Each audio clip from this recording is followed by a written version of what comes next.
आज मु आपणमानक सहित शेयर करी ओषा पुण्य पर्व खाइबा पई बिना पियाज रसुण रे पोटल कोरमार रेसिपी।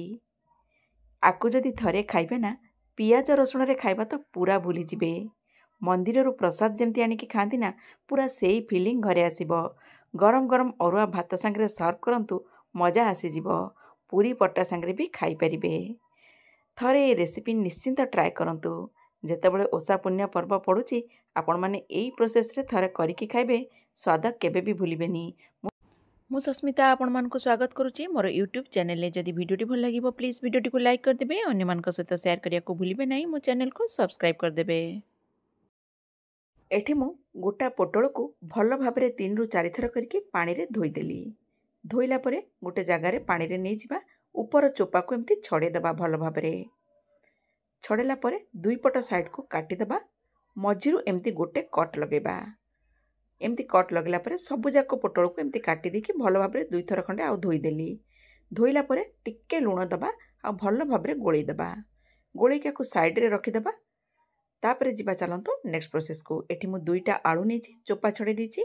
आलू को लंबा लंबा करके काटी नबा। आलू को काटिके पानी रे नै जिबा। एमती लंबा लंबा रे काटी नियंतु। दुईटा आलू को काटिला परे पानी रे 2-4 थर करके भल भाबरे मु धोई देली। धोइला परे देखंतु एटा धोई दबा। टिके धोई देला परे आकु साइड रे रखि दबा। मसला को एका संग नै जिबा। आधा चामच जीरा पाउडर, गोटे बड़ चामच धनिया पाउडर, गरम मसला आधा चामच, काश्मीरी रेड चिली पाउडर और राग लंका गुंड मिसेकी गोटे चामच नेची। भल भाबरे मिक्स कर दबा मसलाटा को। एमती मसला को गोळेई के आके रखि देबे ना तबे सुविधा। हळदी गुंड भी टिके पकई नउची। भल भाबरे मिक्स करके साइड रे रखि देली। एठी मु किछि काजू नेची आ गोटे चामच नेची पोस्त। एटा को टिके समय भिजे की रखि दबा, पाखापाखि 15 रु 20 मिनिट पई। भिजे देले एटा टिके नरम हे जिवो। भिजे देला परे देखंतु 15 रु 20 मिनिट हे गलानी। ताको गोटे ग्राइंडर रे नै गली टिके पानी देके भल भाबरे चिकन करके ब्लेंड कर नबा। ताको साइड रे रखि देली। ए ग्राइंडर रे नै गली गोटे बड़ टमाटर, गोटे इंच रो अदा, दालचीनी, गुजराती 2टा आउ किछि गोलमरीच। टिके पानी पकेकी भल भाबरे चिकन करके ब्लेंड कर नबा। ब्लेंड कला परे ताको साइड रे रखि दबा। कड़ाई रे अल्प तेल नै गली। तेल रे टिके हळदी पके नेली। पोटल रे लूण पकेकी आगुर गोळेई थिली। आ लूण दबा दरकार नै। पोटलटा को गोल्डन ब्राउन हैला तक नरम करके टिके भाजी नबा। गोल्डन ब्राउन हैला परे आमे बाहर कर दबा। मझिरे मझिरे ना टिके टिके घांटी दउथबे ना। पोटल गोटे साइड हे गलानी, टिके घांटी दउची। उल्टे देला परे पुणी कवर करके आर साइड हैला तक आमे भाजीबा पोटलटा को। देखंतु पोटलटा बढ़िया भाबरे भाजी हे गलानी। आकु काढी दउची। सेई तेल रे मु आलू को भी भाजी नेबी। कवर करके आलू को भाजी नबा। गोल्डन ब्राउन हैला तक आलू भाजी हे गला परे देखंतु सेतिरे टिके पानी पकेकी मु सिझेई दउची। चाहिले आपण एका संगे कसिला बेले भी करि परिबे। एमती टिके पानी पकेकी सिझेई देले तरकारी शीघ्र हे जिवो। तेणु कवर करके 80% सिझिबा को छाड़ी दउची। पूरा सिझेबेनी, अधा जेमती 80% तक सिझेई देबे। देखंतु आलूटा सिझी जाइछि। ताको गोटे जगह रे काढी नेबी। सेई तेल रे आउ टिके तेल पके देली। गोटे चामच जीरा, गोटे सुखिला लंका, गोटे तेजपत्र, बाटिकी रखिथिबा जो टमाटो मसलाटा को पके नेली। भल भाबरे तेल छाड़िबा तक मसलाटा को कसी नबा। मसलाटा को मु कवर कर दउची। तेल छाड़िबा तक छाड़ी दउची। देखंतु मसला रे तेल छाड़िबा स्टार्ट हे गलानी। मु कोन करची आ थरे मसलाटा को भल भाबरे गोळेई देबी। सेतिरे जो पोस्त काजू को बाटिकी रखिथिली ताको भी पके दबा। से जगहटा को धोईकी आ टिके पानी भी एथरे ऐड करि नउची। गुंड मसला को जो गोळेई की रखिथिली ताको भी सब ऐड करि नउची।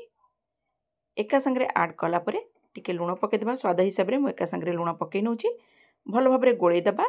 गोळेई की कवर करिकी आमे छाड़ी दबा मसलाटा को तेल छाड़िबा तक। टिके धनिया पके देछि फ्लेवर पई। धनिया टिके ए स्टेज रे पके देबे ना, फ्लेवर भलो आसीबो। कवर करके छाड़ी देली तेल छाड़िबा तक। देखंतु मसला बढ़िया पे कसी हे गलानी। आ तेल छाड़िबा स्टार्ट हे गलानी। आउ बेसी कसिबानी। ए स्टेज रे आम दे देबा पोटल को। जदि आलूटा को आगुरु सिझेई नथिबे ताले पोटल संगे एका संगे आलूटा को दे देबे। त आलू पोटल एका संगे सिझी जिवो। जेहेतु मो आलूटा को 80% कुक कर देछि, तेणु पछरे मो आलूटा को ऐड करबी। पोटलटा को टिके नरम होवा तक आमे छाड़ी दबा। मसला रे भल भाबरे कसी जिवो आ टिके नरम हे जिवो। एथिरे टिके गरम पानी मो ऐड कर देली। कवर करके पोटलटा को कसिबा को छाड़ी दउची।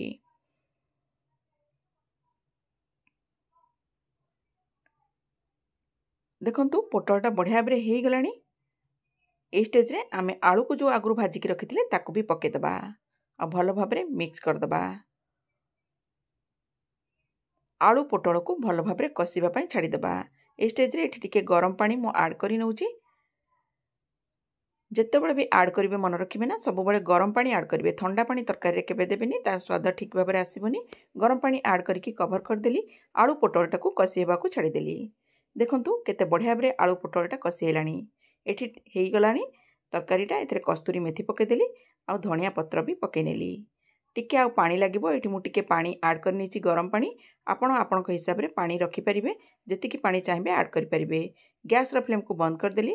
देखंतु सर्व करूची। केते बढ़िया भाव आपन एमती बिना पियाज रसुण रे पोटल करमा करि परिबे। घरे ओषा पुण्य पर्व रे निश्चिंत थरे ट्राई करंतु। वीडियोटी भल लागिले वीडियोटी को लाइक कर देबे, अन्य मानक सहित शेयर करिया को भूलिबे नहीं।